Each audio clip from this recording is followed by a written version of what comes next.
সুদ খুব মজা লাগে না? তো সুদ নিয়ে কিছু কথা আমরা শুনবো, রাজি আছেন তো? সবাই রাজি? সুদের সাথে ইসলামের কোন সম্পর্ক? জোরে বলেন, সম্পর্ক। সুদ আছে যেখানে মুমিন যাবে না। সুদ হচ্ছে পুঁজিবাদী অর্থনীতির হাতিয়ার। দমন নিপীড়নের মূল মাধ্যম হচ্ছে সুদ। এই সুদের কারণে যারা ধনী এরা শুধু ধনী হতে থাকে, আর যারা গরিব শুধু গরিবই হতে থাকে। ইসলাম চায় না যে রাস্তার এক পাশে পাঁচতলা আর এক পাশে থাকবে গাছতলা। চিল্লা এখন ঠিক কিনা? ইসলাম চায় কায়লা ইয়াকুনা দুলাতান বাইনাল আগনিয়াই মিনকুম, সম্পদ যাতে ধনীদের হাতে কুক্ষিগত হয়ে না থাকে, সম্পদের তারল্য যাতে সবার হাতে পৌঁছে যায়। এজন্য ইসলাম সুদকে করেছে হারাম আর ব্যবসাকে করেছে হালাল। চিল্লায় পড়েন আল্লাহু আকবার। এজন্য রব্বুল আলামিন বলেন, ওয়া আহাল্লাল্লাহুল বাইআ ওয়া হারামার রিবা, আমি আল্লাহ তোমাদের জন্য সুদকে করলাম হারাম আর ব্যবসাকে করে দিলাম হালাল। সুবহানাল্লাহ। ব্যবসাকে হালাল করেছে কে আর সুদকে হারাম করেছে কে? সুদের মধ্যে দেখা যায় অনেক লাভ, অনেক টাকা, অনেক বরকত, শুধু বেড়ে যায়। আল্লাহ বলে তোমাদের দৃষ্টিতে টাকা বেড়ে যায়, আমি আল্লাহর কাছে বাড়ে না। আর তোমরা যখন যাকাত দাও, দান করো, তোমাদের দৃষ্টিতে দেখা যায় টাকা কমে যায়, কিন্তু আমি আল্লাহর কাছে টাকা কমে না। সুবহানাল্লাহ। এজন্য সুদকে আল্লাহ নিশ্চিহ্ন করে দিবেন। ইয়ামহাকুল্লাহ ওয়া ইউরবিস সাদাকাত। আল্লাহ বলে আমি সুদকে নিশ্চিহ্ন করে দেব, সুদকে আমি ধ্বংস করে দেব, সুদের ভেতরে কোনো বরকত দেব না। আর ব্যবসা করলে সামান্য ব্যবসার ভেতরে বরকত ঢুকিয়ে দিবে কে? আরো জোরে বলেন কে? বিশ্বনবী সুদখোরদের উপর লানত দিয়েছে। কি দিয়েছে? লাআনা রাসূলুল্লাহ আকিলার রিবা ওয়া মুকিলাহু ওয়া কাতিবাহু ওয়া শাহিদাইহি। যারা সুদ খায়, যারা সুদ দেয়, যারা সুদের দলিল লেখক, যারা সুদের সাক্ষী থাকে, সবার উপরে বিশ্বনবী লানত দিয়েছেন। জোরে পড়েন নাউযুবিল্লাহ। এজন্য খবরদার, সুদের সাথে মুসলমানদের কোনো সম্পর্ক। বিশ্বনবী বলেছেন, আর রিবা সালাসু ওয়া সাবউনা বাবান, সুদের রয়েছে 73টা গুনাহ। কয়টা গুনাহ? আরো জোরে বলেন কয়টা? সুদের মধ্যে 73টা গুনাহ। আইসারুহা আইয়ান কাহার রাজুল উম্মা, 73টা গুনার মধ্যে সবচাইতে ছোট্ট গুনাহ হলো নিজের মায়ের সাথে জিনা করা। 73টা গুনাহ, আর সবচেয়ে ছোট গুনাহ হচ্ছে আইয়ান কাহার রাজুল উম্মা, ব্যক্তি তার মায়ের সাথে জিনা করবে। এটা যদি সবচেয়ে ছোট্ট গুনাহ হয়, তাহলে বড় গুনার অবস্থা কি? বড় গুনাহটা কি জানার দরকার আছে না নাই? আল্লাহ সেটাও বলে দিলেন, ফাআযানু বিহারবিম মিনাল্লাহি ওয়া রাসূলিহি। সুদের সবচেয়ে ছোট গুনাহ মায়ের সাথে জিনা করা, আর সুদের সবচেয়ে বড় গুনাহ আল্লাহর সাথে যুদ্ধ করা। করবেন নি? পারা যাবে না আল্লাহর সাথে যুদ্ধে? সে আল্লাহ কবে থেকে ক্ষমতায় বসা? এখন তো আল্লাহ বুড়া হয়ে গেছে। হ্যাঁ, আল্লাহর ক্ষমতা কি আগের মতো আছে? জোরে বলেন আছে? এজন্য সুদের সবচেয়ে ছোট গুনাহ মায়ের সাথে জিনা, সবচেয়ে বড় গুনাহ কার সাথে? যুদ্ধ। আরো জোরে বলেন। এজন্য বিশ্বনবী বলতেন, ইজতানিবু আস-সাবআল মুবিকাত, 7টা ঈমান বিধ্বংসী, আমল বিধ্বংসী কাজ থেকে তোমরা বেঁচে থাকবা। 1 নম্বরে হলো শিরক, আল্লাহর সাথে শিরক করবা না। 2 নম্বরে হলো মাতা পিতার সাথে অবাধ্যতা করা। 3 নম্বরে জাদু দেখানো, জাদু টুনা করা। 4 নম্বরে অন্যায় ভাবে কাউরে হত্যা করা। 5 নম্বরে এতিমের সম্পদ খাওয়া। 6 নম্বরে কোন নারীকে অন্যায় ভাবে জিনার অপবাদ দেওয়া। 7 নম্বরে সুদ খাওয়া। কি খাওয়া? এই 7টা কাজ করলে আপনার ঈমানটাকে ধ্বংস করে দিবে কে? চিল্লায় বলেন কে? এজন্য দুনিয়াতে যারা সুদ খায় তাদের সম্পদে কোনো বরকত নাই, তাদের শুধু রোগ আর রোগ, টেনশন আর টেনশন। আছে না নাই? আবার বিশ্বনবী বললেন, যারা সুদ খায় তাদের 3টা শাস্তি। কয়টা? আরো জোরে বলেন কয়টা? 1 নম্বরে কিয়ামতের দিন, আল্লাযীনা ইয়াকুলুনার রিবা লা ইয়াকুমুনা ইল্লা কামা ইয়াকুমুল্লাযী ইয়াতাখাব্বাতুহু শাইতানু মিনাল মাস। সুদের 1 নম্বর শাস্তি, কিয়ামতের দিন সুদখোর যখন কবর থেকে উঠবে, রব্বুল আলামিন তাকে জিনে ধরা রোগীর মতো, পাগলের মতো উঠায় দিবে। সুদখোর কবর থেকে উঠে ভূতে ধরা রোগীর মতো, জিনে ধরা রোগীর মতো, পাগলের মতো লাফাতে লাফাতে উঠবে। তারে দেখে কিয়ামতের ময়দানের সবাই বুঝবে লোকটা হলো সুদখোর। কি খোর? আরো জোরে বলেন। এটা হচ্ছে 1 নম্বর শাস্তি। 2 নম্বর শাস্তি বিশ্বনবী বললেন, আমি স্বপ্নে দেখলাম কিছু লোকের পেট হচ্ছে বিশাল বড় ঘরের মতো, আর ওই পেটের ভেতরে দেখলাম ভয়ঙ্কর বিষাক্ত সাপ। জিব্রাইল রে বললাম, ও জিব্রাইল, মান হাউলা, এরা কারা? বিশ্বনবী বললেন, হাউলাই আকালাতুর রিবা, এরা হলো আপনার উম্মতের মধ্য থেকে যারা সুদ খেয়েছে, ওই সুদখোর লোকগুলা। পড়েন না আউযুবিল্লাহ। 3 নাম্বার শাস্তি। বিশ্বনবী বলেন, যে রাতে আমাকে মেরাজে নেওয়া হলো, রাআইতু লাইলাতা উসরিয়া বি, মেরাজের রাতে আমি দেখলাম রক্তের একটা নদী, ওই নদীর উপর কিছু লোক সাঁতার কাটে। কিসের নদী দেখছেন কোনদিন? রক্তের নদী আমরা কোনদিন দেখেছি? রক্তের একটা নদীর ভেতরে কিছু লোক সাঁতার কাটে। সাঁতার কাটতে কাটতে বাঁচার জন্য যখন পারে আসতে চায়, তীরে আসতে চায়, কিছু ফেরেশতারা অনেক বড় বড় পাথরের খণ্ড নিয়ে বসা, তীরের দিকে আসতে চাইলে প্রচন্ড জোরে পাথর নিক্ষেপ করে তার চেহারার দিকে। পাথরের আঘাতে ওই লোকটার চেহারা ছিন্ন বিচ্ছিন্ন হয়ে যায়। লোকটা চিৎকার করতে করতে আবার রক্তের নদীর মাঝখানে চলে যায়। আবার তীরে আসতে চাইলে আবার পাথর আছে না নাই? জোরে বলেন। বিশ্বনবী বললেন, মান হাউলা ইয়া জিবরিল, ও জিব্রাইল, এরা কারা? বিশ্বনবী বললেন, এরা হলো আপনার সুদখোর উম্মত। এরা কারা? এজন্য সুদ খাওয়া যাবে? জোরে বলেন, সুদ খাওয়া যাবে? খবরদার, সুদ খাওয়া যাবে না। সুদের বিপরীতে আমরা ব্যবসা করব। ব্যবসায় বরকত দিয়েছে কে? বিশ্বনবী বললেন, রিজিককে আল্লাহ 10 ভাগ করেছেন, তার 1 ভাগ দিয়েছেন পৃথিবীর অন্যান্য পেশার ভেতরে, আর 9 ভাগ দিয়ে দিয়েছেন ব্যবসার ভেতরে। সুবহানাল্লাহ। রিজিকের 9 ভাগ থাকে ব্যবসার ভেতরে, এজন্য সুদ খাওয়া যাবে না। সুদের সাথে ইসলামের কোনো সম্পর্ক। আমরা ব্যবসা করব। আপনি মুশারাকা সিস্টেমে, মুদারাবা সিস্টেমে, আপনি মুরাবাহা সিস্টেমে ব্যবসা করেন, ওই ব্যবসায় বরকত দিবে কে? জোরে বলেন, কে? সুদ হারাম এই কারণে, কারণ টাকার ভেতর থেকে টাকা আসে না। আপনি 1 লক্ষ টাকার একটা বান্ডিল আপনার আলমারির ভেতরে আজকে রাখলেন, 1 বছর পরে খোলার পরে এটা কি 1,10,000 টাকা হবে? 1,05,000, 1,02,000, 1,10,000 টাকা, 1,05,000 টাকা, 1,01,000 টাকা? 1 টাকাও পারবে না। কত থাকবে? 1 লাখই থাকবে। কারণ টাকার ভেতর থেকে টাকা আসে না। টাকার ভেতর থেকে টাকা আসে যখন ওই টাকার সাথে শ্রম যুক্ত হয়, যখন টাকার সাথে কষ্ট যুক্ত হয়, যখন টাকার সাথে মেধা যুক্ত হয়। ঠিক কি না? তো আপনি টাকা দিয়ে কেমন করে টাকার ভেতর থেকে টাকা নেন? এটা হারাম। হয়তো আপনাকে ব্যবসা অংশগ্রহণ করতে হবে, লাভ লস দুইটাতে অংশগ্রহণ করতে হবে, রিস্কও থাকবে। আপনি ব্যবসায় টাকা দিয়ে শুধু লাভ নিলেন, লস নিলেন না, এটাই সুদ। ঠিক কি না? আপনার লাভও নিতে হবে, লস নিতে হবে, ঝুঁকিও নিতে হবে। এইটার নাম হলো ব্যবসা। হয় আপনি ব্যবসা করবেন, তা না হলে আপনি কর্জে হাসানা দিবেন। কি দিবেন? কর্জে হাসানা দিলে ওই ব্যক্তির মর্যাদা বাড়িয়ে দেয় কে? চিল্লায় বলেন, কে? 3 সিস্টেমে ব্যবসা করবেন। কয় সিস্টেমে? সবাই বলেন, আরো জোরে বলেন। 1 নাম্বার হচ্ছে মুশারাকা সিস্টেম। মুশারাকা, পার্টনারশিপ। আমি আপনি শেয়ার, 3-4 জন মিলে শেয়ার, আমার টাকা আপনার টাকা, আর 2 জনে মিলে ব্যবসা করব। আমার যদি ধরেন 4 লক্ষ টাকা হয়, আপনার যদি 6 লক্ষ টাকা হয়, তাহলে যেই লাভ হবে তার 60% নেবেন আপনি, 40% নেব আমি। লসও যদি হয় 60% আপনার উপর, 40% আমার উপর। এই ব্যবসাকে বৈধ করেছে কে? আরো জোরে বলেন না। 2 নম্বরে হচ্ছে আল মুদারাবা। মুদারাবা অবৈধ। মুদারাবা মানে হচ্ছে আপনার টাকা আমার শ্রম। আল্লাহ আমারে কোনো টাকা দেয় না, আমি মিসকিন, আমি ফকির, আমি দেব শ্রম, আপনি দিবেন টাকা। কত পার্সেন্ট লাভ হলে কে কতটা নিব এটা আমরা ভাগ করে নিব। কিন্তু লস হলে আমার কোনো লস নাই, কারণ আমার শ্রম আপনার টাকা, আমি যে খাটছি এটাই তো আমার লস। ঠিক কিনা? কথা বলেন। আর টাকা যেহেতু আপনার, পুরো লস নেবেন আপনি। এই সিস্টেমও ব্যবসা যায়। 3 নাম্বার হচ্ছে আল মুরাবাহা। বুঝার চেষ্টা করেন। আমার ঘরে ফ্রিজ নাই, ফ্রিজের দাম 1 লক্ষ টাকা। কয় লাখ টাকা? আপনি আমারে বাজার থেকে 1 লক্ষ টাকা দিয়ে একটা ফ্রিজ কিনে আমার কাছে 1,20,000 টাকায় বিক্রি করবেন। এটা আমি কিস্তিতে দিব আপনারে, 6 মাসের কিস্তিতে দিব। আপনার লাভ হচ্ছে আপনি 1 লক্ষ টাকা দিয়ে কিনে 1,20,000 বিক্রি করছেন, 20,000 লাভ।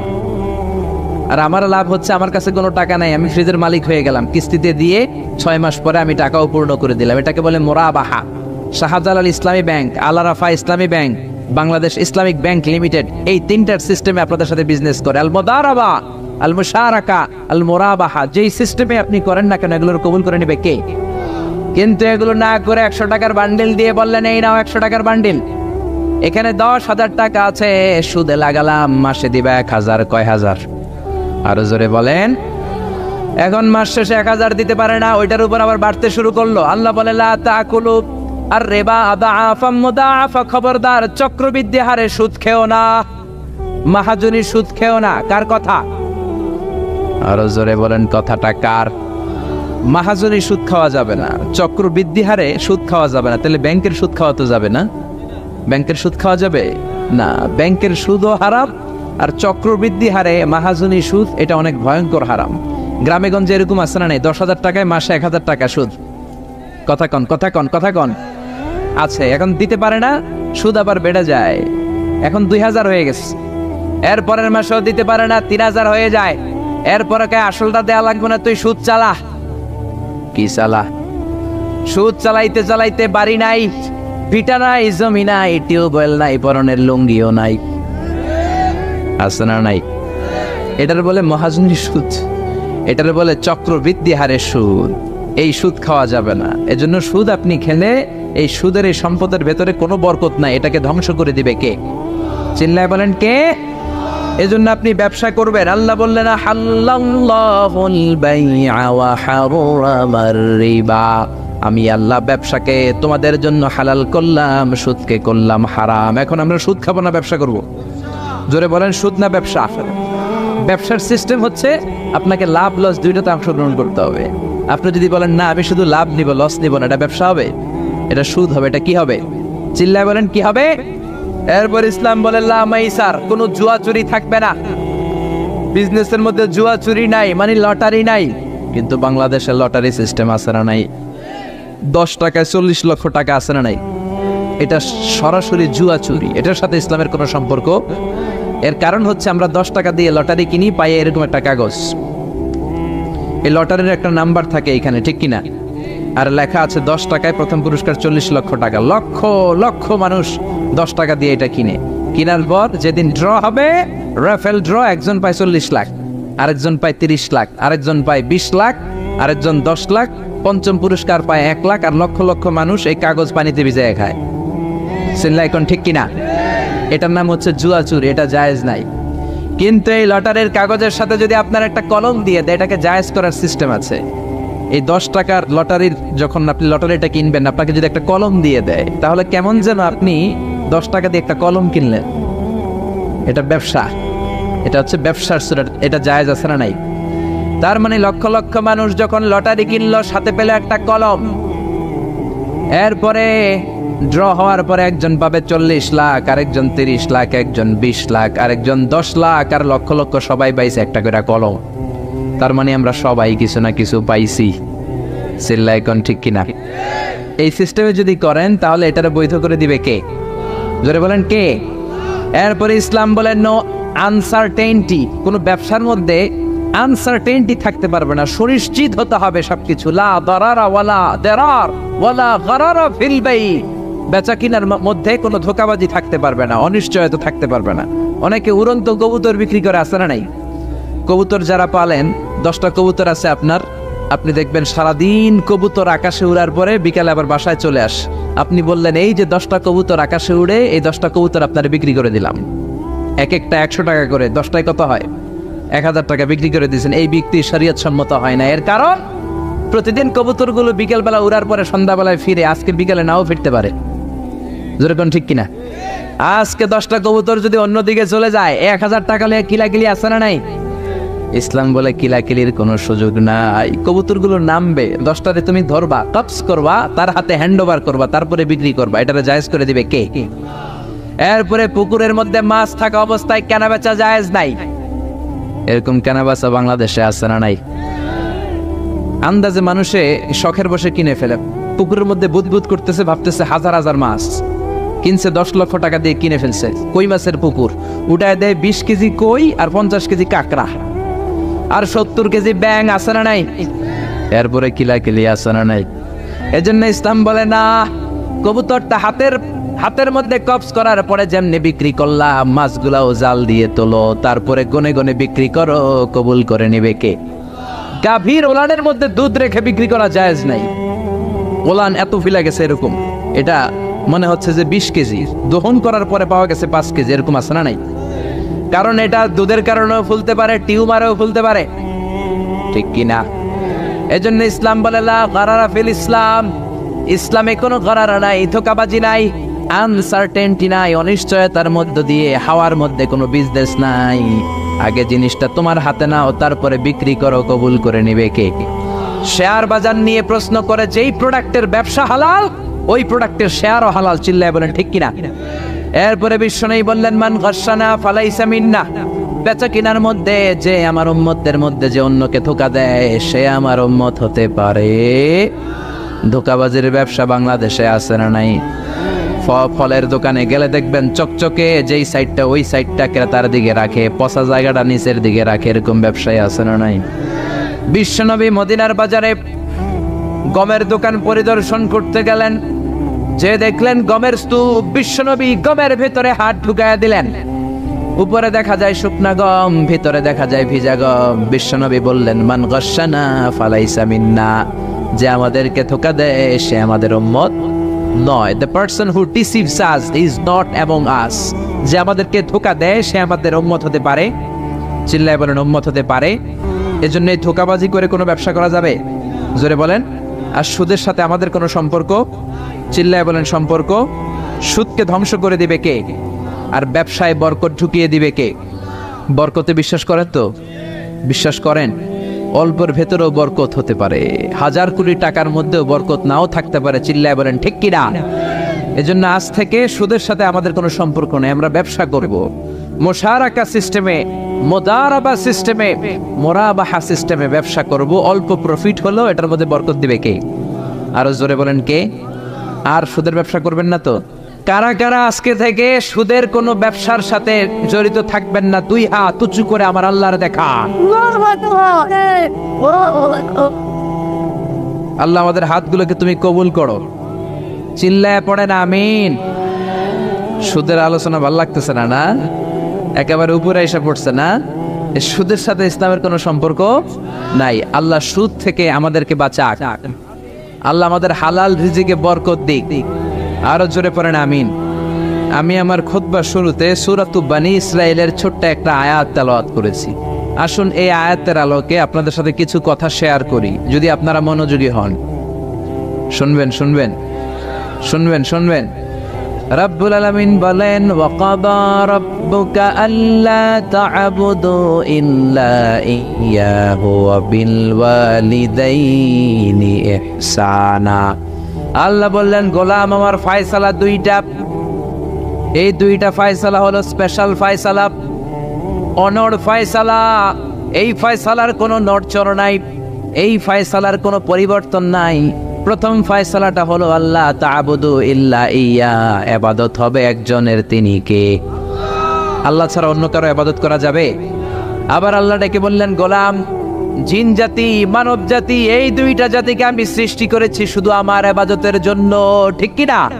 ওয়ামা খালাকতুল জিন্না ওয়াল ইনসা ইল্লা লিয়াবুদুন, আমি জিন জাতি আর মানব জাতিকে কোনো কাজের জন্য তৈরি করি নাই, কোনো উদ্দেশ্যে বানাই নাই, শুধুমাত্র কেবলমাত্র একমাত্র আমি আল্লাহর ইবাদতের জন্য বানিয়েছি। কার কথা? আরো জোরে বলেন কার? আল্লাহ ছাড়া কারো ইবাদত করা যায় না। এই পৃথিবীতে যত নবী এসেছে, এই পৃথিবীতে যত রাসূল এসেছে, সব নবী রাসূলের একটাই দাওয়াত ছিল, তোমরা ইবাদত করবে একজনের, তিনি কে? ইয়া কওমি ইবুদুল্লাহা মা লাকুম মিন ইলাহিন গায়রু, ও আমার কওমের লোকেরা, ও আমার স্বজাতির লোকেরা, এক আল্লাহ ছাড়া অন্য কারো ইবাদত করো না। জিকির করতে হবে একজনের, চাইতে হবে একজনের কাছে, সেজদা দিতে হবে একজনকে, তিনি কে? আল্লাহ ছাড়া কাউরে সেজদা দেয়া যাবে? আমাদের দেশে মাজারে যে সেজদা আছে না নাই, এই মাজারের নামে যে ভণ্ডামি, এটার সাথে ইসলামের কোনো রিলেশন আছে? সম্পর্ক আছে? এই ভণ্ডামির সাথে ইসলামের কোনো সম্পর্ক? তো দিল বান্দা কালমা চোরে, না পায় শ্মশান না পায় ঘরে, দিন থাকিতে আয়রে পথে ছাইড়া দে ভণ্ডামি ভণ্ডামি ভণ্ডামি ভণ্ডামি, ছাইড়া দে ভণ্ডামি, ঠিক কি না? নামাজ রোজা করে না, ইবলিশ শয়তানের নানা, এরকম আছে না নাই? নামাজ রোজা করে না, ইবলিস শয়তানের নানা, ধর্মের একখান খুঁটি ধইরা কয়দিন করবা হয়রানি। ভণ্ডামি ভণ্ডামি ভণ্ডামি, ছাইড়া দে ভণ্ডামি, ঠিক কি না? এই জন্য ভণ্ডামির সাথে যারা জড়িত আছো, ভণ্ডামি ছেড়ে দাও, আল্লাহওয়ালা হয়ে যাও। তোমার জীবনে বরকত দিবে কে? তোমার জন্য জান্নাতের দরজা খুলে দিবে কে?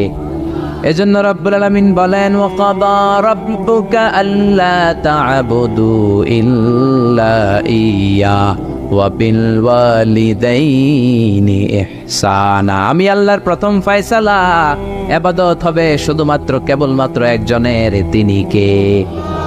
আমরা প্রত্যেক নামাজে সূরাতুল ফাতিহায় আল্লাহরে বলি, আল্লাহ ইহদিনাস সিরাতাল মুস্তাকিম, ও আল্লাহ আমাদেরকে সহজ সরল পথ দেখাও, সিরাতুল মুস্তাকিম দাও। আল্লাহ বলেন, আনি'বুদুনি হাযা সিরাতুম মুস্তাকিম, আমি আল্লাহর ইবাদত করো, এটাই সিরাতুল মুস্তাকিম। আল্লাহু আকবার।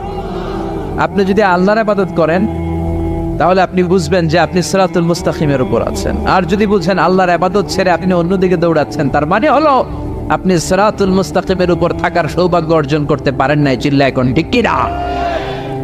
এজন্য আল্লাহ বললেন, আল্লাহর ফয়সালা কয়টা? আরো জোরে বলেন, কয়টা? এক নাম্বার ফয়সালা, ইবাদত হবে শুধু একজনের, তিনি কে? এই ফয়সালার সাথে সবাই একমত? দ্বিমত কেউ নাই? কেউ নাই? দু একজন থাকতে পারে, কেউ নাই। আল্লাহ বললেন, আমার প্রথম ফয়সালা, ইবাদত হবে শুধু আমি আল্লাহর।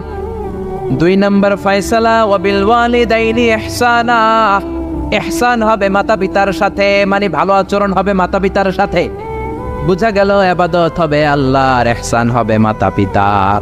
আল্লাহর সাথে, আল্লাহর জন্য আপনি ইবাদত করবেন, আর মাতা পিতার প্রতি আপনি ইহসান করবেন।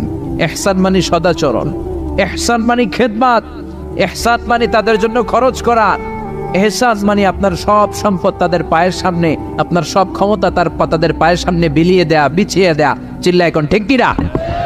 এজন্য আল্লাহ বললেন, আমার দুই নাম্বার ফয়সালা, ওয়া বিল ওয়ালিদাইনি ইহসানা, মাতা পিতার সাথে ইহসান করবা। আমরা বললাম, আল্লাহ আপনার জন্য ইবাদত হবে, এটা আমরা বুঝলাম, মাতা পিতার সাথে ইহসান কেমন করে হবে এটা আমরা বুঝলাম না। আল্লাহ বললেন, ইহসান কাকে বলে যদি না বোঝো তাহলে বুঝে নাও, ইম্মা ইয়াবলুগান্না ইনদাকাল কিবারা আহাদুহুমা আও কিলাহুমা ফালা তাকুল লাহুমা উফ। আল্লাহ নিজেই ইহসানের ব্যাখ্যা দিচ্ছেন। আল্লাহ বললেন, ইহসানের প্রথম তাফসীর হলো, আব্বা আম্মা একজন কিংবা দুইজন যখন বার্ধক্যে উপনীত হয়ে যায়, যখন বয়সে পৌঁছে যায়, খবরদার তাদের কোনো কাজে তুমি নাক ছিটকাতে পারবা না, তাদের কোনো কাজে নাক ছিটকাতে পারবে না, তাদের কোনো কাজে এমনকি উফ শব্দটাও বলা যাবে না। চিল্লা এখন ঠিক কিনা? কারণ আমরা যখন ছোট ছিলাম বাবা মারে কষ্ট দিয়েছি কি দেই নাই? আপনার কত বছর আগের ঘটনা মনে আছে? আপনার বয়স যখন 3 তখন আপনি কি করছিলেন মনে আছে? তো ওইটাই যদি মনে না থাকে, বয়স যখন 2 ছিল ওগুলা মনে আছে? বয়স যখন 1 ছিল ওগুলো মনে আছে? জ্বালাতনটা তো ওই সময় বেশি করছে। চিল্লা এখন ঠিক কিনা? শীতের রাত, আমাকে নিয়ে আমার মা ঘুমালো, আমাকে রেখেছে ডান দিকে, পেশাব করে ডান পাশটা আমি ভিজিয়ে দিয়েছি। আমার মা আমাকে ঘর থেকে বের করে দেয় নাই, শীতের রাতে বাম দিকে আমাকে শোয়ালো। কনকনে মাঘ মাসের শীতের রাতে বাম পাশটাতেও পেশাব করে ভিজিয়ে দিলাম, আমার মা আমারে ঘর থেকে বের করে দেয় নাই। আমার মা তার বুকের মাঝখানে রেখে ঘুমাতে শুরু করেছে। মাঘ মাসের শীতের রাত 3টার দিকে পেশাব করে মায়ের বুকটাও আমি ভিজিয়ে দিয়েছি, জামাটাও ভিজিয়ে দিয়েছি। মা 3টার দিকে উঠে নতুন শাড়ি পরে, নতুন জামা পরে, আগের ভিজা পেশাব মাখানো জামাটাকে চেঞ্জ করে আবার আমাকে নিয়ে ঘুমিয়েছে। আমাকে ঘর থেকে বের করেছে নাকি? জোরে বলেন। এজন্য আল্লাহ বুঝাতে চাইলেন, গোলাম ছোট্টবেলা যেমনি কষ্ট দিয়েছো, মা বাবা রেগে যায় নাই, তোরে লাথি মেরে ঘর থেকে তাড়ায় দেয় নাই, তোরে এতিমখানায় দেয় নাই। মা বাবা বয়সে যখন উপনীত হয়ে যায়, বার্ধক্যে যখন পৌঁছে যায়, ওই মা বাবারে খবরদার বৃদ্ধাশ্রমে দিয়ে আসবি না। বৃদ্ধাশ্রম বাংলাদেশে আছে না নাই? ছেলে আমার মস্ত মানুষ, মস্ত অফিসার, মস্ত ফ্ল্যাটে যায় না দেখা এ পারে ও পার, নানান রকম জিনিস আর আসবাব দামি দামি, সবচেয়ে কম দামি ছিলাম একে মাত্র আমি। ছেলের আবার আমার প্রতি অগাধ সম্ভ্রম, আমার ঠিকানা তাই বৃদ্ধাশ্রম। ঠিক কি না? অনেক কপাল পোড়া আছে, ডাকাত আছে, মা বাবা বার্ধক্যে উপনীত হওয়ার পরে তাদের কর্মকাণ্ডে নাক ছিটকায়, ঘরে আর বাবা মারে রাখতে মনে চায় না, বৃদ্ধাশ্রমে রেখে আসে। এরকম ডাকাত আছে রাড়াই। বাবা মারে বৃদ্ধাশ্রমে দেয়া যাবে? চিল্লায় বলেন দেয়া যাবে? যেই বেয়াদব গুলো, যেই ডাকাত গুলো মার বাবারে বার্ধক্যে উপনীত হলে, বয়স হয়ে গেলে বৃদ্ধাশ্রমে দিয়ে আসে, ওই বেয়াদবটা বুড়া হলে ওর কপালে বৃদ্ধাশ্রম জুটবে না। চিল্লায় এখন ঠিক কিনা? ভাঙ্গা থালা হাতে নিয়ে তুই ভিক্ষা করে খাবি। চিল্লায় এখন ঠিক কিনা? আল্লাহ বললেন আমার 2 নম্বর ফয়সালা, ওয়াবিল ওয়ালিদাইনি ইহসানা, মাতা পিতার সাথে ইহসান করবা। ইহসানের প্রথম ব্যাখ্যা, ইম্মা ইয়াবলুগান্না ইনদাকাল কিবারা আহাদুহুমা আও কিলাহুমা ফালা তাকুল লাহুমা উফ। মা বাবার একজন কিংবা 2 জন যদি বার্ধক্যে উপনীত হয়ে যায়, খবরদার মা বাবারে বৃদ্ধাশ্রমে দিও না। মা বাবা পেশাব করে দিতে পারে, পায়খানা করে দিতে পারে, তোমাকে যেমনি পরিষ্কার করে আদর যত্ন করেছে তুমিও পরিষ্কার করবা, মা বাবার খেদমত করবা, তোমার জীবনটারে উজালা করে দিবে কে? আল্লাহ বললেন ইহসানের 2 নাম্বার ব্যাখ্যা, ওয়ালা তানহারহুমা, মা বাবারে ধমক দিও না। অনেক বেয়াদব ছেলে মেয়ে আছে, মা বাবার সাথে ঝিড়কি দিয়ে কথা বলে, ধমক দিয়ে কথা বলে, এলাকার লোকদের সাথে যখন কথা বলে ভদ্র ভাষায় কথা বলে, ঘরে ঢুকলে মায়েরে গালি দেয়, আছে না নাই? বাবারে ডাকে বুড়া, মারে ডাকে বুড়ি, আছে না নাই? তুমি কেমন করে মায়েরে বুড়ি ডাকো, বাবারে বুড়া ডাকো? তোমার বাপ মা তো বুড়া হয়েছে তোমার কারণে। তোমারে মানুষ করতে যে তোমার মা বাবা তাদের জীবন যৌবন হারিয়েছে, তোমারে মানুষের মতো মানুষ করতে যে তারা তাদের জমি হারিয়েছে, তোমারে বিদেশ পাঠাতে যে তারা তাদের ভিটেমাটি হারা হয়েছে। যেই বাবা মা তোমার জন্য সব কিছু ছেড়েছে, খবরদার ফালা তানহারহুমা, ওই বাবা মারে ধমক দিবা না। কার কথা? চিল্লায় বলেন কার? এরপর আল্লাহ বললেন ওয়ালা তানহারহুমা ওয়া কুল লাহুমা কওলান কারীমা, তাদেরকে ধমক দিবা না, বরং তাদের সাথে ভালো আচরণ করবা, কোমল ভাষায় কথা বলবা। যত ভদ্রতা তুমি জানো, যত কার্টিসি তুমি জানো, যত সফটনেস তোমার জানা আছে, যত ভদ্রতা তুমি শিখেছো, সব ভদ্রতা তুমি ইউজ করবা তোমার মা বাবার সাথে। যত কোমল ভাষা তুমি জানো, যত শুদ্ধ কথা তুমি জানো, সব তোমার মা বাবার জন্য তুমি ইউজ করবা। চিল্লায় এখন ঠিক কিনা? এরপরে রব্বুল আলামিন বললেন ওয়াখফিদ লাহুমা জানাহাদ যুল্লি মিনার রাহমাতি ওয়া কুর রাব্বিরহামহুমা কামা রাব্বায়ানি সাগীরা, তাদের জন্য রহমতের ডানা বিছিয়ে দাও। তোমার যত ক্ষমতা আছে মা বাবার পায়ের সামনে ঢেলে দাও, যত অর্থ আছে তাদেরকে তুমি বিলিয়ে দাও। আর বাবা মা 1 জন কিংবা 2 জন যদি দুনিয়া ছেড়ে বিদায় নেয়, তাদের কবরের সামনে দাঁড়িয়ে চোখের পানি ছেড়ে পড়তে আরম্ভ করে দাও, রব্বিরহামহুমা কামা রাব্বায়ানি সাগীরা ওয়া কুর রাব্বিরহামহুমা কামা রাব্বায়ানি সাগীরা। ও আল্লাহ, ছোট্টবেলা বাবা মা যেমনি আমার আদর দিয়ে সোহাগ দিয়ে কাছে টেনে নিয়েছে, কিয়ামতের দিন কবরের ভেতরে তুমিও আমার বাবা মারে আদর করে কাছে টেনে নিও। পড়ে না আমিন? চিল্লায় পড়ে না আমিন? এজন্য ইবাদত হবে একজনের, তিনি কে? আর ইহসান হবে কার সাথে? এজন্য মা বাবার দোয়ার দরকার আছে না নাই? পৃথিবীর যত আল্লাহর ওলি আছে, যত পীর সাহেব আছে, সবাই এই পুরো কোরআন খতম করে যদি একটা গ্লাসের পানির মধ্যে ফু দেয়, আর আপনার আম্মা শুধু বিসমিল্লাহ বলে আরেকটা গ্লাসের পানির ভেতরে ফু দেয়, আল্লাহর কসম আপনার মায়ের দোয়াটা আগে কবুল হয়ে যাবে। এজন্য মা বাবার খেদমত করেন। আপনার বড় পীর সাহেব হলো আপনার বাবা, আপনার বড় পীর সাহেব হলো আপনার মা। দুনিয়ার সবাই দোয়া করলে ওই দোয়া মিস হয়ে যেতে পারে, মা বাবা দোয়া করলে মিস হবে নাকি? হবে? অনেক ডাকাইত আছে দেখবেন মাজারের উপরে মশারি দেয়, আছে না নাই? খুঁজে দেখবেন ওর বাপেরে মশাই কামড়ায়, ওর মায়েরে মশাই কামড়ায়, আর ও বাবার দরবারে যে মাজারে মশারি দিয়ে আসছে, এরকম ডাকাইত আছে না নাই? এজন্য খবরদার, মা বাবার সাথে ইহসান করো। বিশ্বনবী মসজিদে নববীতে মিম্বারের এক তলার মধ্যে পা রাখলেন, আওয়াজ করে বললেন আমিন। দ্বিতীয় তলার ভেতরে পা রাখলেন, আওয়াজ করে বললেন আমিন। তৃতীয় স্টেপে পা রেখে বিশ্বনবী পড়লেন আমিন। সাহাবারা বললেন নবী 3 বার আমিন বললেন, কেন বললেন বুঝলাম না। বিশ্বনবী বললেন প্রথম স্টেপে যখন পা রাখলাম, জিব্রাইল এসে বলল রমজান মাস পাওয়ার পরে রোজা রেখে ইবাদত করে যেই বান্দা গুনাহ মাফ করতে পারে নাই তার উপরে আল্লাহর লানত। আমি বিশ্বনবী পড়লাম আমিন। দ্বিতীয় স্টেপে পা রাখলাম, জিব্রাইল বলল মাতা পিতা পাওয়ার পরে যারা মাতা পিতার খেদমত করে নিজের জীবনের গুনাহ ঝরাতে পারে নাই, জান্নাত কামাতে পারে নাই, তাদের উপরও আল্লাহর লানত। আমি বিশ্বনবী বললাম আমিন। 3 নাম্বার স্টেপে বিশ্বনবী বললেন আমার নাম শোনার পরে আমার যে উম্মত আমার উপর দরুদ পড়ল না তাদের উপর আল্লাহর লানত। আমি বললাম আমিন। পড়েন সাল্লাল্লাহু আলাইহি ওয়াসাল্লাম, চিৎকার করে পড়েন সাল্লাল্লাহু। এজন্য মাতা পিতার খেদমতের দরকার আছে না নাই? গোটা বিশ্বটা একদিকে, মায়ের দোয়া আরেকদিকে। চিল্লায় বলেন ঠিক কিনা? আপনি বুলেট মারলে বুলেট মিস হতে পারে, ড্রোন হামলা করলে মিস হতে পারে, মায়ের দোয়া মিস হবে? জোরে বলেন মিস হবে? এক সাহাবী বলল নবী আইয়ুল আমালে আফদাল, সবচেয়ে সেরা আমল কোনটা? বিশ্বনবী বললেন সবচেয়ে সেরা আমল হলো আসসালাতু ফি ওয়াক্তিহা, সময় মতো নামাজ পড়া। 2 নম্বরে বললেন বিররুল ওয়ালিদাইন, মাতা পিতার খেদমত করা। 3 নম্বরে বললেন আল জিহাদু ফি সাবিলিল্লাহ, আল্লাহর রাস্তায় জিহাদ করা। তার মানে পৃথিবীর শ্রেষ্ঠতম 3টা আমলের মধ্যে মাতা পিতার খেদমতের আমলটাও আছে না? মাতা পিতার খেদমত এটা সবচেয়ে ভালো আমল। আরেক হাদিসে বিশ্বনবী বললেন এটা জিহাদের চেয়ে বেশি সওয়াবওয়ালা।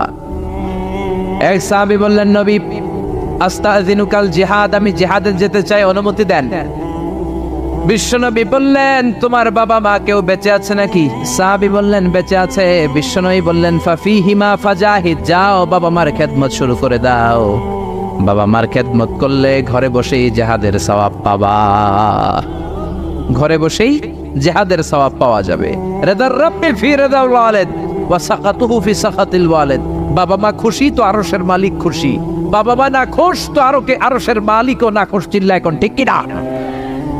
এজন্য বিশ্বনবী বলতেন তোমাদের প্রত্যেকের ঘরের ভেতরে 2টা জান্নাত আছে, কারণ জান্নাতে 2টা স্পেশাল দরজা আছে। একটা দরজার নাম হলো আল আব মানে আব্বা, আরেকটা দরজার নাম হলো আল উম মানে আম্মা। একটা দরজার নাম বাবা, আরেকটার নাম মা। এজন্য বিশ্বনবী বলেন এই 2টা দরজার সাথে তোমরা কি আচরণ করবা তোমাদের ডিসিশন। ওমা জান্নাতুকা ওয়া নারুক, বাবা মাই তোমার জান্নাত, বাবা মাই তোমার জাহান্নাম। বাবা মার সাথে ভালো আচরণ করলে 8টা জান্নাতের দরজা তোমার জন্য খুলে দিবে কে? আর খারাপ আচরণ করলে জাহান্নাম আছে না নাই? তোমার বাবা মা যদি কাফের হয়, হিন্দু হয়, বৌদ্ধ হয়, তারপরও ভালো আচরণ করবা, ঠিক কি না? বাংলার জমিনে এরকম অনেক হিন্দু ফ্যামিলি আছে, হিন্দু ইয়াং ছেলে মুফাসসিরে কোরআনের তাফসীর শুনে হাতে হাত রেখে কালিমা পড়ে মুসলমান হয়ে গেছে, আছে না নাই? কিন্তু মা তো মুসলমান হয় নাই, বাবা তো মুসলমান হয় নাই, বাপ মা হিন্দুই রয়ে গেছে। তো বাপ মা হিন্দু, ছেলে মুসলমান, তুমি কি মা বাবার সাথে খারাপ আচরণ করতে পারবা? কথা বলেন। মা বাবা হিন্দু হোক, নাস্তিক হোক, বৌদ্ধ হোক আর খ্রিস্টান হোক, মা বাবার দোয়া নিতে হবে, আশীর্বাদ নিতে হবে। চিল্লা এখন ঠিক কিনা? বিশ্বনবী শালী নাম কি বলেন তো? কেউ জানেন বিশ্বনবী শালীর নাম কি? আসমা। মাশাআল্লাহ, আসমা বিনতে আবি বকর বিশ্বনবী শালী। উনি মুসলিমা কিন্তু উনার মা ছিল মুশরিকা। বিশ্বনবীরে বললেন নবী আমি মুসলিমা কিন্তু আমার মা মুশরিকা কাফেরা, এখন আমি কি করব? আমার মায়ের সাথে কি ভালো আচরণ করব নাকি? বিশ্বনবী বললেন খবরদার, মা মুশরিক হোক কাফের হোক তারপরেও তোমার মা, ঠিক কি না? সিলিহা, দোয়া দাও, ভালো আচরণ করো, সম্পর্কটারে মিলায় রাখো, তোমার জান্নাতে ঢুকাই দিবে কে? 3 জিনিসের দিকে তাকালেই সওয়াব। 3টা জিনিসের দিকে তাকানোর সাথে সাথে আপনার আমলনামায় সওয়াব দিবে কে? 1 নম্বর নাযার ইলাল কোরআন, কোরআনের দিকে যখন নজর করে তাকাবেন আপনার আমলনামায় সওয়াব দিবে কে? সুবহানাল্লাহ কইতে মনে চায় না? 2 নম্বরে কাবা, কাবার দিকে তাকালে সওয়াব দেয় কে? 3 নম্বরে নাযার ইলা ওয়াজহিল ওয়ালিদাইন, মাতা পিতার চেহারার দিকে নজর করে তাকালে সওয়াব দেয় কে? এজন্য বিশ্বনবী বললেন সালাসু দাওয়াতিন মুস্তাজাবাত, 3 ব্যক্তির দোয়া কোনোদিন আল্লাহ ফিরায় না। 1 নম্বরে দাওয়াতুল মুসাফির, মুসাফিরের দোয়া। আপনি সফর করেন না মাঝে মাঝে, কক্সবাজারে যাচ্ছেন, সিলেট যাচ্ছেন, এই যে গাড়ির মধ্যে বসে আছেন, ওই সময় আপনি দোয়া করবেন বেশি বেশি। ওই সফর অবস্থায় দোয়া করলে ওই দোয়া কবুল করে কে?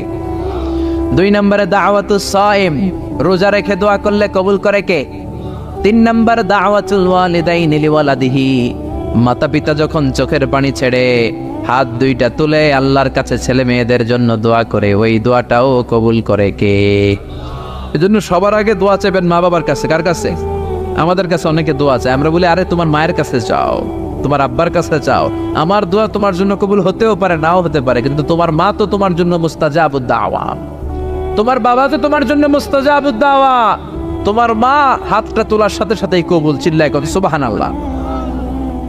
একজন বাবা এবং মা ছেলে মেয়েদের জন্য কতটা কষ্ট সহ্য করে, কতটা জ্বালা যন্ত্রণা সহ্য করে, বাবা মা না হওয়ার আগে এটা কেউ বুঝবে? আপনি শুধু ওয়াজ শুনতে পারবেন, কিন্তু বুঝবেন তখন যখন একটা ছেলে হবে, যখন একটা মেয়ে হবে, ঠিক কিনা? এজন্য বিশ্বনবী বলতেন আল জান্নাতু তাহতা আকদামি উম্মাহাতিকুম।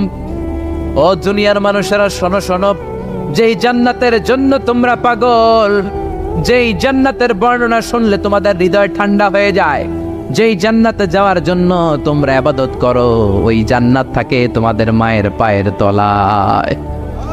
এই দুনিয়ার পুরুষ মানুষদের পায়ের নিচে থাকে জুতা, জুতার নিচে থাকে বালি, আর এই দুনিয়ার এক একটা মহিলার পায়ের নিচে থাকে তার ছেলে মেয়েদের জান্নাত। ওগো মা তুমি এই ধরনের শ্রেষ্ঠ নেয়ামত, তোমারই পদ তলে রয়েছে জান্নাত।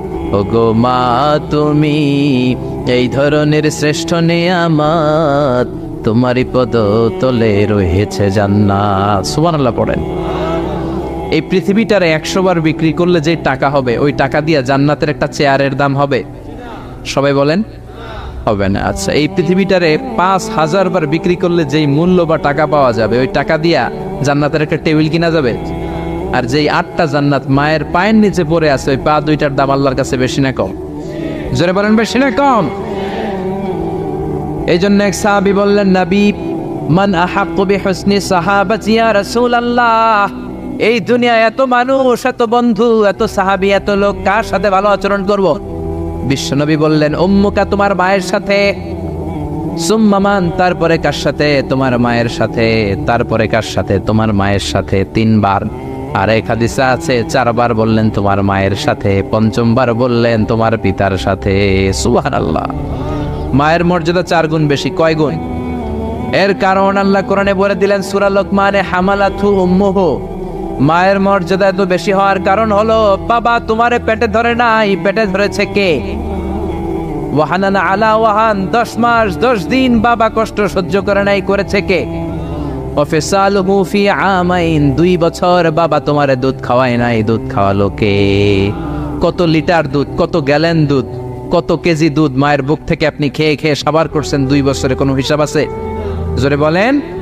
বিশ্বনবী বললেন লাউ কাতাআতা জিলদাক, তোমার চামড়াটা কেটে কেটে রোদে শুকিয়েও যদি মায়ের 2 পায়ের 2টা জুতা বানিয়ে দাও, ছোট্টবেলায় 1 ঢোক দুধ যে তুমি খেয়েছো, সেই 1 ঢোক দুধের শোধ আদায় হবে নাকি?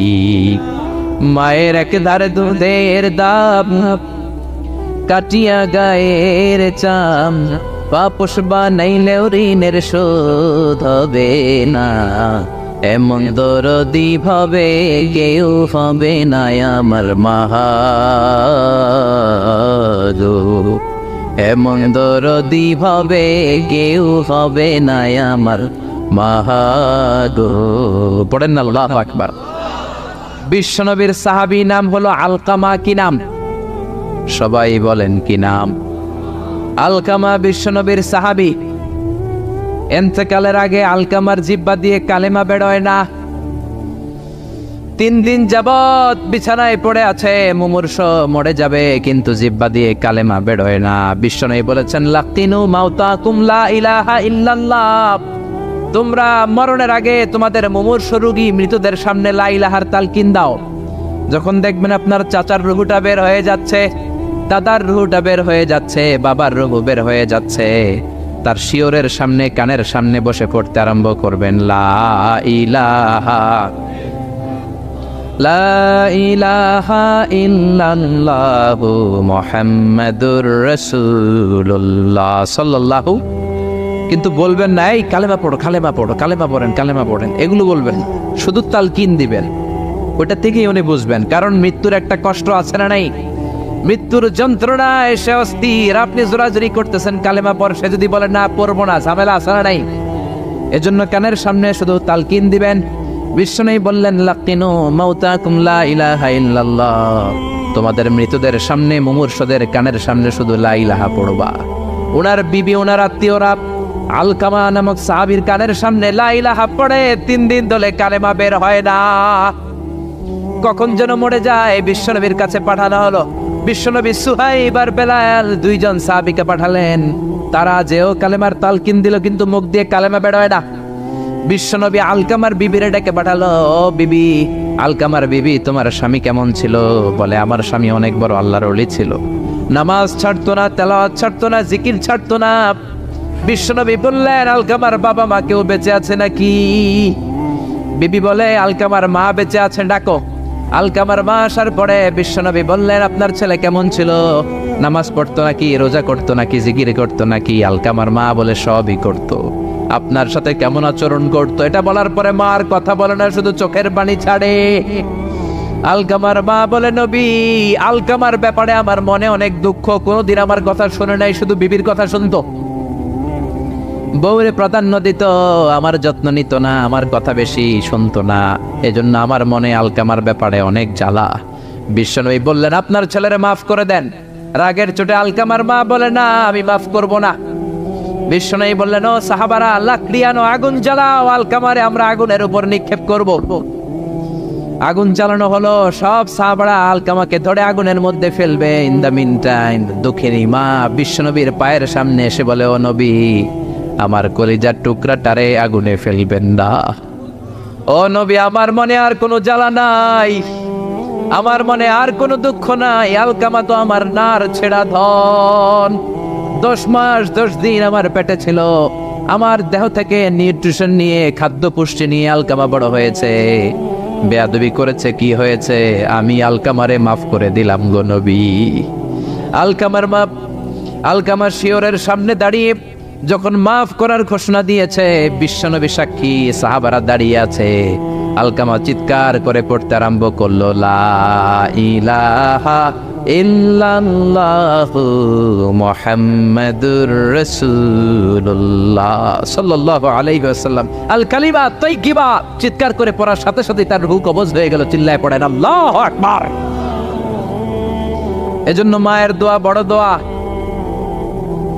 বাবার দোয়া বড় দোয়া। মা বাবা দোয়া করলেও কবুল, বদদোয়া করলেও কবুল।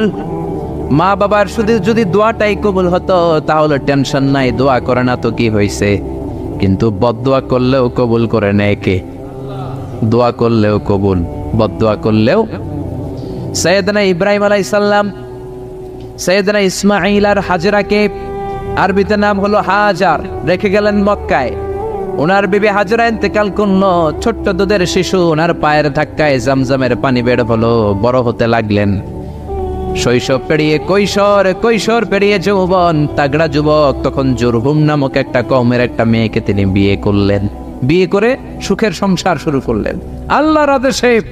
অনেক পরে সৈয়দনা ইব্রাহিম তার কলিজার টুকরা ইসমাইলের বাড়িতে বেড়াতে গেল। কার বাড়িতে? কে গেল বেড়াতে? সৈয়দনা ইব্রাহিম বেড়াতে গেলেন। যাওয়ার পরে দেখে সৈয়দনা ইসমাইল ঘরে নাই। দরজার বাইরে থেকে সালাম দিলেন, আসসালামু আলাইকুম। এটা কিন্তু প্রামাণ্য বর্ণনা দিচ্ছে আমি বুখারী থেকে, বুখারীর বর্ণনা, এটা গল্প না। দরজার বাইরে থেকে সালাম দিলেন, আসসালামু আলাইকুম। ভেতর থেকে কর্কশ গলায়, ঝাঁঝালো কণ্ঠে, কণ্ঠের মধ্যে কোনো মায়া নাই, দয়া নাই, এরকম একটা কণ্ঠের মেয়ে উত্তর করে বলল, ওয়া আলাইকুমুস সালাম। সৈয়দনা ইব্রাহিম জিজ্ঞেস করলো, কাইফা হালুকা ইয়া উম্মি, ও মা তুমি কেমন আছো? মেয়ে কয়, বেশি ভালো না। সংসার কেমন চলে? সুবিধার না? খাওয়া দাওয়া ঠিক মতো হয়নি না? কিচ্ছু হয় না? আমনে কেডা? সাইয়েদনা ইব্রাহিম বলে, আমি কে তোমার জানার দরকার নাই। ইদা জা যাওজুকি মিনাল গাবা, স্বামী যখন তোমার বন থেকে শিকার করে ফিরবে, ফাকরাই আলাইহিস সালাম, তোমার স্বামীরে আমার পক্ষ থেকে একটা সালাম দিবা। ও মুরিহিয়া ইয়াগাইরা আতাবাতা বাবিহি, বলবা ঘরের দরজার চৌকাঠটা যেন পাল্টে ফেলে। সাইয়েদনা ইব্রাহিম চলে গেলেন।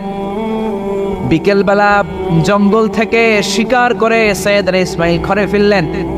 ঘরে ফেরার পর বিবি বলে, একটা বুড়া আইছিল। বুড়া কে আইছিল? সাইয়েদনা ইসমাইল বলে, বুড়া? বুড়া মানুষ আবার আমার ঘরে আসবে কেন? কেন আসছে? আপনারে সালাম দিছে। ওয়ালাইকুম আসসালাম। আর কি বলছে? বলেছে আপনি যেন ঘরের দরজার চৌকাঠ পাল্টে ফেলেন। ও মিয়া, চোর বোঝে চোরের সিগন্যাল, পুলিশ বোঝে পুলিশের সিগন্যাল, নবী বোঝে নবীর সিগন্যাল, ঠিক কিনা? সাইয়েদনা ইসমাইল তো বুঝে ফেললেন, কিরে ঘরের দরজার চৌকাঠ পাল্টে ফেলো, এরকম রূপক কথা, মেটাফরিক্যাল ইঙ্গিত দুনিয়ার সাধারণ মানুষ দিতে পারে না। চিৎকার দিয়ে বিবিরে বললেন, ও কপাল পুড়ি, তুই কি করলি? নিজের কপাল পুড়লি, নিজের কপালে নিজে কুড়াল দিলি। যেই লোকটারে বুড়া বুড়া বলে সম্বোধন করলি, ওই লোকটার কেউ নয়, আমার জন্মদাতা পিতা, এই জামানার সবচেয়ে বড় পয়গম্বর ইব্রাহিম খলিল। আমার বাবা যে সিগন্যাল দিয়েছে, এটা তো গ্রিন সিগন্যাল না, এটা রেড সিগন্যাল। তার মানে তোর তালাক দিতে বলেছে, get out, get out, divorce, তালাক দিয়ে দিলাম, যা। আপনার আব্বাও যদি বলে তোমার বউরও তালাক দিয়ে দাও, দিয়ে দিবেন নাকি? এবার দিয়ে দিয়েন না। আপনার বাবাও বাবা, ইসমাইলের বাবা ইব্রাহিমও, কথা বলেন। সাইয়েদনা ইব্রাহিম ছিলেন আল্লাহর জালিল কাদের পয়গম্বর। আকাশ থেকে ওহী আসলে নবীরা কথা বলে, মন গড়া নবীরা কিছু বলে না। আপনার বউকে যদি আপনার বাবা বলে তোর বউরে তালাক দে, দিয়ে দিয়েন না। আবার কি করবেন? বুঝাবেন, বাবারও বুঝাবেন, বিবিরও বুঝাবেন, ঘরের ভিতরে সংলাপ করবেন, সমঝোতা করবেন। আমাদের দেশের দুই নেত্রী সংলাপ করে না তো কি হয়েছে? আমরা করব, আমরা ঘরে ঘরে সংলাপ করব, সমঝোতা করব, ঠিক কি না? মিলায়ে দিবেন, মিলায়ে দিলে বরকত আছে না নাই? কেউ ঝগড়া লাগলে মিলাবেন, মারামারি লাগলে মিলাবেন, কেউ যদি আরেকজনরে মারতে যায়, উদ্ধত হয়, মিলায়ে দিবেন। যারা মিলায়ে দেয় তাদের মর্যাদা বাড়ায় দেয় কে? কিন্তু সমাজের কিছু দুষ্ট চরিত্রের লোক আছে, দুইজন যদি মারামারি লাগে আরো লাগায়া দেয়, আছে না নাই? আগুন লাগলে আপনারা কি ডালেন? অনেকে তেল ডালে, আছে না নাই? এখন আগুন লাগলে কি তেল ডালবেন না পানি ডালবেন? মিলায়ে দিবেন। বউরেও বুঝাবেন, বাবারও বুঝাবেন, দুইজন রে বুঝায় আস্তে ধীরে আগাবেন। তালাক তো অনেক পরের কথা। ইসলামের দেয়া অনুশাসন যদি আমরা মেনে চলি, কোনোভাবেই তালাক হবে না। স্বামীকে আল্লাহ কিছু দায় দায়িত্ব দিয়েছেন, স্ত্রীকে আল্লাহ কিছু দায় দায়িত্ব দিয়েছেন। এই দুইটা দায়িত্ব যে কত গুরু দায়িত্ব, গোটা বিশ্বব্যাপী এই দায়িত্বের মধ্য দিয়ে বিশ্বটা চলে। পৃথিবীর প্রথম স্বামী ছিলেন সাইয়েদনা আদম, পৃথিবীর প্রথম বউ ছিল হাওয়া। সেখান থেকে স্বামী স্ত্রীর এই জীবন আছে না নাই? স্বামী আর স্ত্রী বানায় যেজন মিস্ত্রি, সে বড় আজব কারিগর, ঠিক কিনা?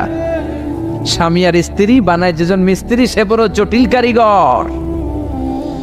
এজন্য এই সম্পর্কটা বড় ভয়ঙ্কর সম্পর্ক, এটাকে মিলিয়ে রাখতে হবে। তালাকের সিস্টেম হচ্ছে, প্রথমে আপনি ফাইদুহুন্না, কোরআন বলে আপনি প্রথমে স্ত্রীকে ওয়াজ করবেন। ঝগড়া হলে কি করবেন? ঘরে ওয়াজ নাই, আছে মারামারি আর কিলাগিলি। ওয়াজ করবেন, ওয়াজেও কাজ হচ্ছে না, বুঝানোর চেষ্টা করবেন, বুঝে না। এরপর আল্লাহ বললেন, ওয়াহজুরুহুন্না ফিল মাদাজি', বিছানা আলাদা করে দাও, তুমি এক রুমে ঘুমাবা, তোমার বিবিরে দিবা আরেক রুম। কিছুদিন বিচ্ছেদ চললে ওই বিবির অন্তরে ভালোবাসা তৈরি করে দিবে কে? সুবহানাল্লাহ পড়েন। এখন ওয়াজ করলেন, বুঝাইলেন, বুঝে না। বিছানা আলাদা করলেন, তাও শোনে না। এবার ওয়াদরিবুহুন্না, কোরআন বলল বউরে শাসন করো। অনেকে বলে বউরে পিটাও, না, পিটানোর কথা বলে নাই। ওয়াদরিবুহুন্না মানে তাদেরকে শাসাও, শাসন করো। মুফাসসিররা এটার তাফসীর করতে যে হয়রান হয়েছে যে কি দিয়া পিটাবে। কোন মুফাসসির কয় খেজুরের ছোট্ট ডালা দিয়ে এরকম বাড়ি মারবে, আর বলবে ভালো কথা কই হনস না কেন। অনেকে বলবে, অনেক মুফাসসির বলেছে মেসওয়াক দিয়ে বাড়ি মারবে, তোমার এত বোঝাই বুঝো না কেন? দুইটা ছেলে মেয়ে হয়েছে আমাদের, এত সুন্দর সংসার, হানিমুন করেছিলাম কক্সবাজারে, স্মৃতিগুলো কি তোমার মনে পড়ে না? তুমি আমার কৈতরি, তুমি আমার টুনটুনি, তুমি আমার সোনামণি, এগুলোকে বুঝাবেন। এরপরও মানে না। অনেক মুফাসসির কইছে বালিশ দিয়া পিটাইবেন, কোল বালিশ দিয়া, যাতে হাত পা না ভাঙে। ওয়াদরিবুহুন্না, অনেক ডাকাইতেছে লাঠি দিয়া পিটায়, আছে না নাই? ইসলাম বলে না না, বনিবনা না হলে প্রথম স্টেপ ওয়াজ করো, বুঝাও। 2 নম্বরে বিছানা আলাদা করে দাও, তারপরেও মানে না। 3 নম্বরে ওয়াত্রিবু হুন্না, মানে শাসন করো, যার যেরকম দরকার ওইরকম শাসন করবেন, তাতেও হয় না।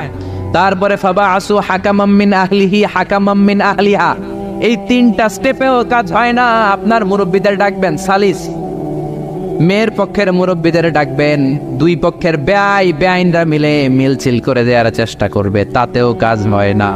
4টা স্টেপ শেষ, 5ম স্টেপ হলো তালাক। আর আমরা দইরেই কই 3 তালাক, আছে না নাই? ওমরে ফারুকের জামানায় এক লোক তার বউরে দিছে 100 তালাক, রাগের চোটে। এরকম ডাকাইত আমাদের দেশে আছে না নাই? এখন বিবি এসে বলে, ও ওমরে ফারুক 100 তালাক দিয়েছে আমার স্বামী, কি করব? সৈয়দনা ওমরে ফারুক বলে, তোর ডাকাইত স্বামীটা কোথায়? কয় এই জায়গায়। কিরে কয় তালাক দিছিস? কয় 100টা। দিবি 3টা, 100টা দিলি কেন? কয় রাগের মাথায় দিছে। কয় দাঁড়া, তোর বিচার করতেছে। 3 তালাকে তোর বউ তালাক, বাকি 97 তালাক তোর পিঠে পড়বে। সুবহানাল্লাহ কইতে মন চায় না? এজন্য এই হচ্ছে তালাকের সিস্টেম। কতগুলো স্টেপ আপনি পার হলেন, তারপরেও আপনি একসাথে 3 তালাক দিবেন না। ইসলামের তালাককে 2 ভাগে ভাগ করা হয়েছে, একটা আত-তালাক আস-সুন্নি আর একটা তালাক আল-বিদআই। তালাক আস-সুন্নি মানে সুন্নতি তালাক, আর তালাক আল-বিদআই মানে বেদাতি তালাক। বেদাতি তালাক হচ্ছে রাগের মাথায় 3 তালাক, 14 তালাক, 22 তালাক। কিন্তু তালাক সুন্নি, সুন্নাত সম্মত তালাক হচ্ছে আপনার বিবি যখন পবিত্র, মানে যখন পিরিয়ড হচ্ছে না, ওরকম একটা পবিত্র সময় তারে আপনি তালাক দিবেন। 1 মাসের সময় আছে, একটা তালাক দিবেন, 1 মাসের ডিউরেশন, এর মধ্যে বিবির আবার নিয়ে আসতে পারবেন, কোনো সমস্যা নাই। সুবহানাল্লাহ পড়েন। 1 মাস পরেও মানে না, এরপরে দিবেন 2য় মাসের 2য় তালাক, তার মানে আরো 1 মাস, মোট কয় মাস? 2 মাস পরেও মিলমিশ হয় না, তারপরে 3য় মাসে তালাক দিলেন। এই 3 তালাক দেওয়ার পরে বিবি আবাদুল আবাদ আপনার জন্য হারাম হয়ে গেল। কত সুন্দর স্টেপ মেনটেন করে কত দূরে তালাক, আর আমরা দইরেই কই তালাক। এজন্য খবরদার। সৈয়দনা ইসমাইল বললেন, কপাল পুড়লি তুই, যারে বুড়া বলে গালি দিলি আসলে বুড়া নয়, এই লোকটাই আমার বাবা ইব্রাহিম খলিল। আমার বাবা বলেছে তোরে তালাক দিতে, গেট আউট, গেট আউট। তালাক দিয়ে দিলাম তোরে, যা ভাগ। বউ শেষ, নতুন বিয়ে করলো, নতুন সুখের সংসার। 3 বছর পর সৈয়দনা ইব্রাহিম আবার ছেলের বাড়িতে বেড়াতে আসলেন। আজকেও সৈয়দনা ইসমাইল ঘরে নাই। সৈয়দনা ইব্রাহিম আজকে সালাম দিলেন, আসসালামু আলাইক। সৈয়দনা ইব্রাহিম সালাম দিলেন। আজকে ঘরের ভেতর থেকে জাদুমাখা কণ্ঠে, মধুমাখা কণ্ঠে, সুরেলা কণ্ঠে একটা মেয়ে বলল, ওয়া আলাইকুমুস সালাম। সৈয়দনা ইব্রাহিম বললেন, কাইফা হালুকি ইয়া উম্মি, মা কেমন আছো? মেয়েটা বলে, আলহামদুলিল্লাহ আলা কুল্লি হাল, সব সময় আলহামদুলিল্লাহ। সব সময় কি? তোমাদের জীবন যাপন কেমন চলে? খুব ভালো চলে। তোমার স্বামী কই? বনে গিয়েছে। এবার মেয়েটা বলে, আপনি কে? সৈয়দনা ইব্রাহিম বলে, আমার পরিচয় দেব না। মেয়েটা বলে, আপনার পরিচয় না দিল আপনার সাথে কথা বলবো না। আমরা স্বামী স্ত্রী 2 জন থাকি মরুভূমির মাঝখানে, আমাদের খোঁজ খবর নেওয়ার কেউ নাই।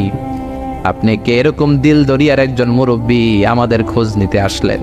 আপনার পরিচয়টা আপনি বলেন। সৈয়দনা ইব্রাহিম তার পরিচয় দেয় না। মেয়ে বলে, পরিচয় না দিলে আমি কথাও কই না।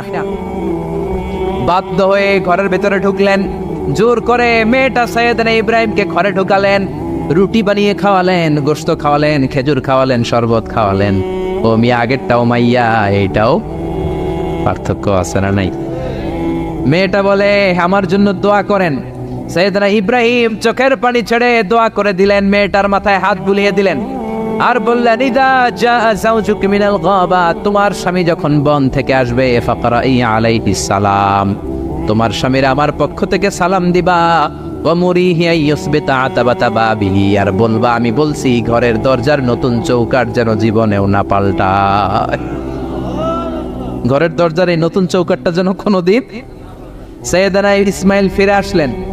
আসার পরে বিবি বলে, একজন মুরব্বী এসেছিল, নুরানি চেহারার একজন মুরব্বী। মুরব্বী শুই না। সৈয়দনা ইসমাইল তো ভয় পেয়ে গেছেন, লাফ দিয়ে উঠছে, কি মুরব্বী? কেমন আচরণ করেছিলি বল? কারণ আগের একটা তিক্ত অভিজ্ঞতা আছে না নাই? ভাবছে আজকেও কোনো গন্ডগোল হইল নাকি। বিবি বলে, না, আপনি রাখবেন না, আপনি চিন্তিত হবেন না। আমি অনেক আপ্যায়ন করেছি, অনেক সাদর সম্ভাষণ দিয়েছি, উনিও আমার মাথায় হাত বুলিয়ে চোখের পানি ছেড়ে ছেড়ে আমার জন্য দোয়া করেছে, আর আপনারা সালাম বলেছে, আর আপনাকে বলতে বলেছে ঘরের দরজার নতুন চৌকাটটা যেন জীবনেও কোনো দিন না পাল্টা। সাইয়েদনা ইসমাইল আল্লাহু আকবার বলে চিৎকার করে উঠলেন, বিবিকে বুকে জড়িয়ে ধরলেন, বললেন ও বিবি, তুই তো গোল্ডেন এ প্লাস। তুই কি? তুই তো গোল্ডেন এ প্লাস, তুই তো 100-তে 100 পাইলি। তোর কপালটা নুরানি হয়ে গেল, উজালা হয়ে গেল। যেই বয়স্ক লোকটা এসে এই কথাটা বলেছে, বয়স্ক লোকটার কেউ না, তোর শ্বশুর আমার বাবা ইব্রাহিম খালিল। আর যেই কথা বলেছে এই কথাটার মানে হলো তোরে যেন আমি তালাক না দেই, তোর হাতটা যে আমি ধরলাম, এই হাত ধরেই যেন তোরে নিয়ে জান্নাতে ঢুকে যায়। আল্লাহু আকবার। এজন্য বাবার দোয়া, মায়ের দোয়া যার জীবনের মধ্যে আছে, তার জীবনে কোনো ভয় আছে নাকি?